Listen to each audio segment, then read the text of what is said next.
I never believed in ghosts. Not seriously. Sure, I'd heard the campfire stories, seen the cheesy movies, but deep down, I always figured there was a logical explanation for everything. That was before I spent a summer out in Borrego Springs, California, chasing a story that chased me right back. The desert out there, it's different. It's ancient, vast, and holds secrets the rest of the world has forgotten.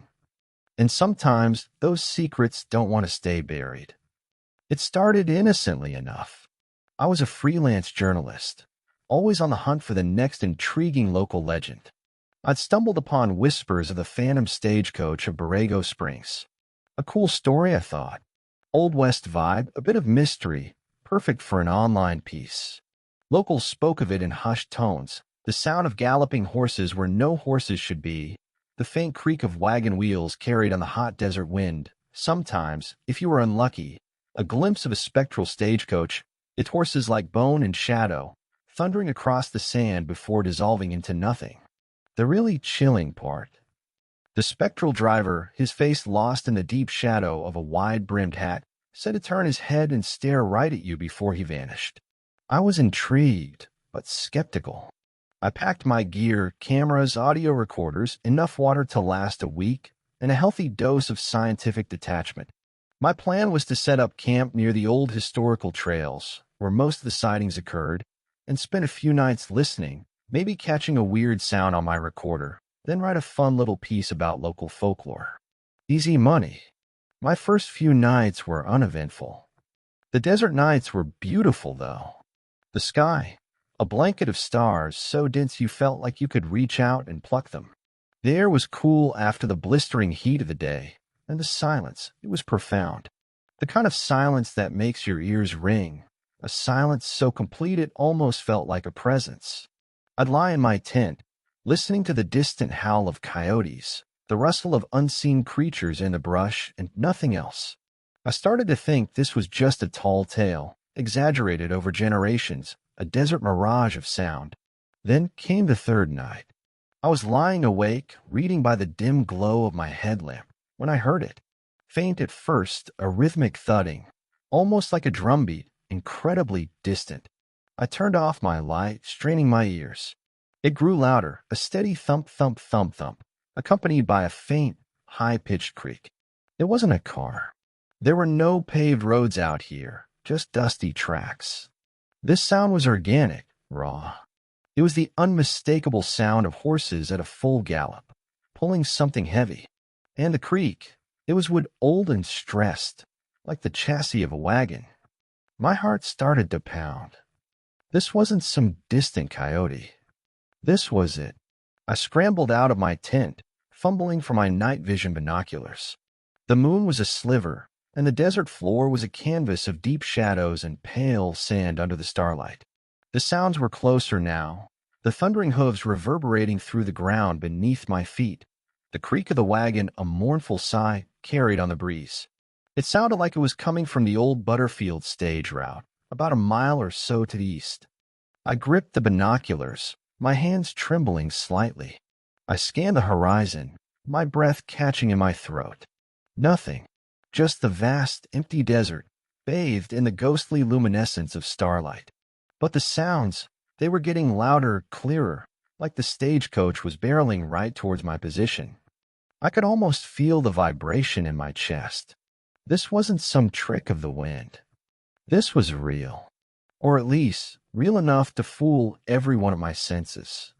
Then, just as the sounds reached a crescendo, a roaring crescendo that filled the night, they abruptly stopped. Not faded, not slowed, but just gone. One moment, the desert was alive with the thunder of hooves and the groan of wood. The next, an absolute unnerving silence. My ears rang. The sudden absence of sound was almost more terrifying than the noise itself. I stood there frozen for what felt like an eternity, straining to hear anything. Nothing. Just the wind whispering through the brittle desert brush. I tried to rationalize it. Dust devils, maybe? A trick of the acoustics in the canyons? But the sheer suddenness, the intensity of the sounds, it didn't fit. I went back into my tent, but sleep was out of the question. I lay there, listening to the silence, every rustle of the wind making me jump. The scientific detachment I'd arrived with had vanished, replaced by a cold knot of dread in my stomach. The next few nights, the sounds returned, always between midnight and 3 a.m. Sometimes it was just the distant thudding, sometimes the creak of the wagon. It never came closer than it had that first night, always stopping abruptly. I started to record it, setting up my sensitive audio equipment, hoping to capture something conclusive. I got faint, garbled sounds, indistinguishable on playback from wind noise or distant animal calls. It was frustrating and, frankly, unnerving. It was like the desert itself was playing a cruel trick on me. But I was stubborn. This was my story, and I wasn't going to let some disembodied noises scare me off. I decided I needed to get closer. One evening, armed with my night vision camera and a powerful spotlight, I hiked out to the Butterfield stage route. It was an old, barely discernible track, swallowed by the shifting sands. The air was heavy still, the kind of stillness that precedes a storm, even though the sky was clear. I set up my equipment, focusing my camera down the long, empty stretch of the old trail. I told myself I was being rational, methodical. This was data collection, not fear. Midnight came and went. The desert remained silent, oppressive.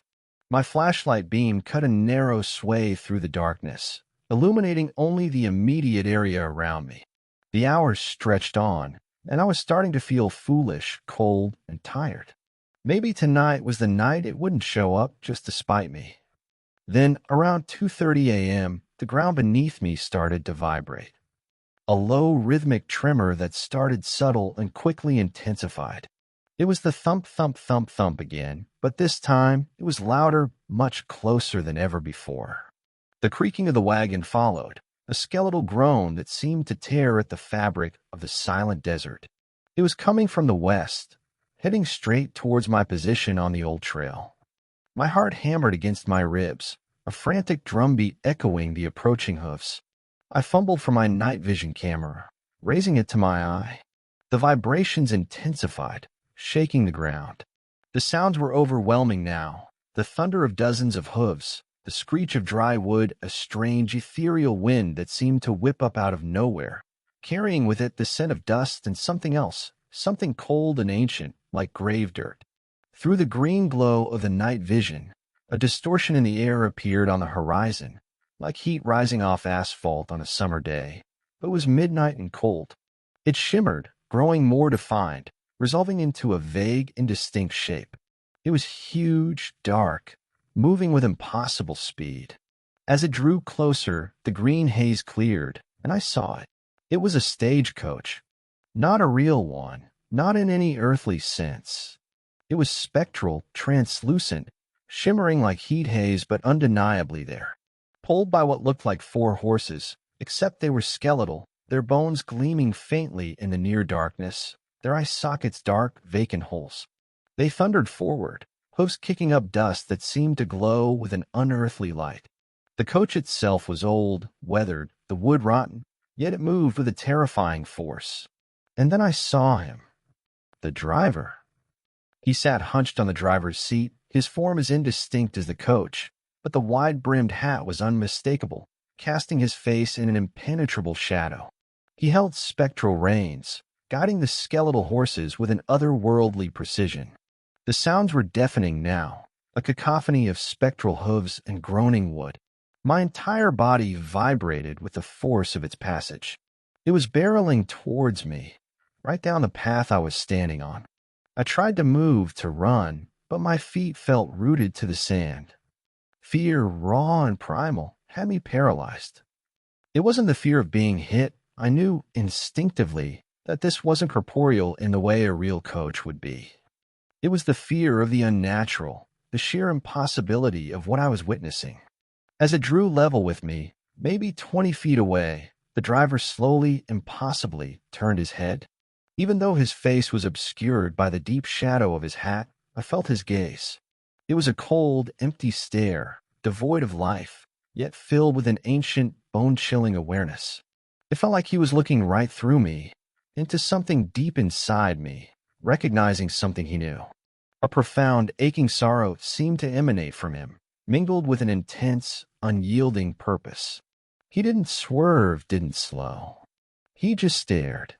And then, as quickly as it had appeared, the entire apparition shimmered, faded, and vanished. The sounds, the vibrations, the ethereal wind, all of it gone. The desert was plunged back into its profound, ringing silence. I stood there, gasping for breath, my body trembling uncontrollably. My night vision camera had clattered to the sand, forgotten. I looked down at my hands, shaking violently, and then back at the empty trail. There was nothing. No dust cloud, no imprint of hooves, just the smooth, undisturbed sand. I walked back to my camp in a daze, every shadow seeming to twist into grotesque shapes. I spent the rest of the night huddled in my tent, fully dressed, staring at a canvas, listening to every sound, every whisper of the wind, convinced it was going to return. It didn't. The next morning, I packed up my camp in a hurry. The sun was rising, painting the sky in fiery oranges and purples, but even the beauty of the desert couldn't dispel the chill that had settled deep in my bones. I drove out of Borrego Springs, leaving the silence and the vast emptiness behind me. I never wrote the article. How could I? How do you write about something that defies all logic, something that peered into your soul from the realm between worlds? The recordings I had were still just garbled noise. The night vision footage was mostly static and a faint green blur where the coach had been. Nothing tangible. But I know what I saw. I know what I felt.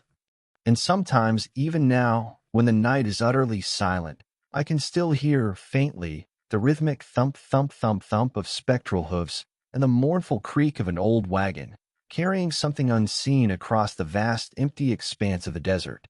And I wonder if the spectral driver is still out there, eternally lost, perpetually searching, or perhaps perpetually staring at those who dare to cross his path. If you've ever had an experience like this, something that defies explanation, something that changed how you see the world, let me know in the comments.